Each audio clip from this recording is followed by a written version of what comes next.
Welcome back. If you're gearing up for your GCSE religious studies exams and you want to absolutely secure those top marks, you are in exactly the right place. Today, we're going to master a really pivotal topic in Component 3, Judaism. Specifically, we're looking at Jewish dietary laws. We're going to break down all these complex rules, the vocabulary, and the sacred texts into a clear, straightforward explainer. That way, when you finally sit down in that exam hall, you'll know exactly what to write. Okay, let's dive into this. Today, we'll be covering kosher versus treifa, the origins from Genesis to Leviticus, the specific rules for mammals and fish, separating meat and dairy, and finally, a wrap-up on permitted versus forbidden foods. Right off the bat, let's focus our minds with this. Describe Jewish beliefs about kosher food. This is a highly likely exam question, and honestly, it's the ultimate goal of our entire session today. Literally everything we cover from this point forward is ammunition to help you answer this exact prompt perfectly. So, keep this question right in the back of your mind as we go.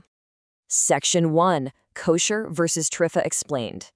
Nailing down the core vocabulary is absolutely the first step to unlocking this topic. So here are the two foundational concepts you just have to know. On one side, we've got kosher. Kosher literally translates to something that is fit or proper according to Jewish law. If a food is kosher, it's perfectly permitted. On the flip side is treifa. This is the exact opposite.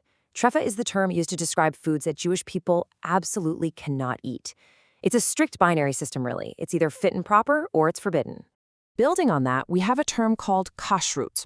Now, you might hear kosher and kashrut used interchangeably sometimes, but kashrut specifically refers to the entire body of Jewish religious laws concerning the suitability of food. Think of it as the whole shebang, the overarching legal framework that dictates what's kosher and what's treifa.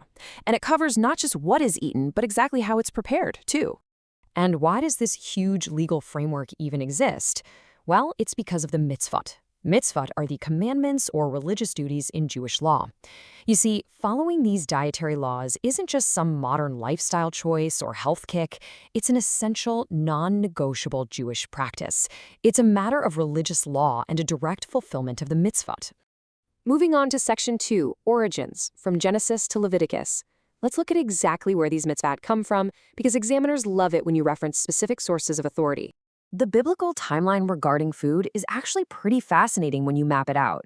According to the book of Genesis, the first humans were actually vegetarians.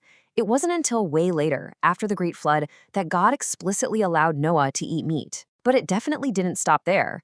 Moving forward in the biblical narrative to the book of Leviticus, that general, broad permission to eat meat is narrowed way down, and the really specific, detailed kosher food laws are firmly established. And here is one of those highly specific laws directly from Leviticus. It says, "Bring the best of the first fruits of your soil to the house of the Lord your God. Do not cook a young goat in its mother's milk."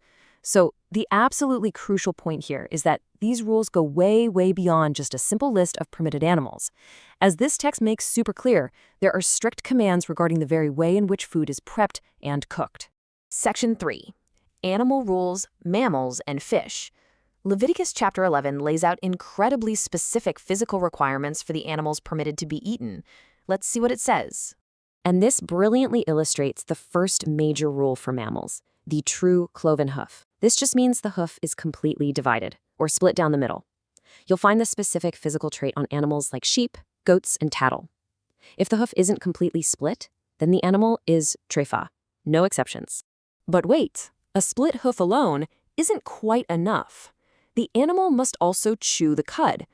Chewing the cud is simply the biological process of re-chewing partly digested foods, like grass, to gain the absolute fullness of its nutrients. So according to Leviticus, a mammal is only kosher if it hits both criteria.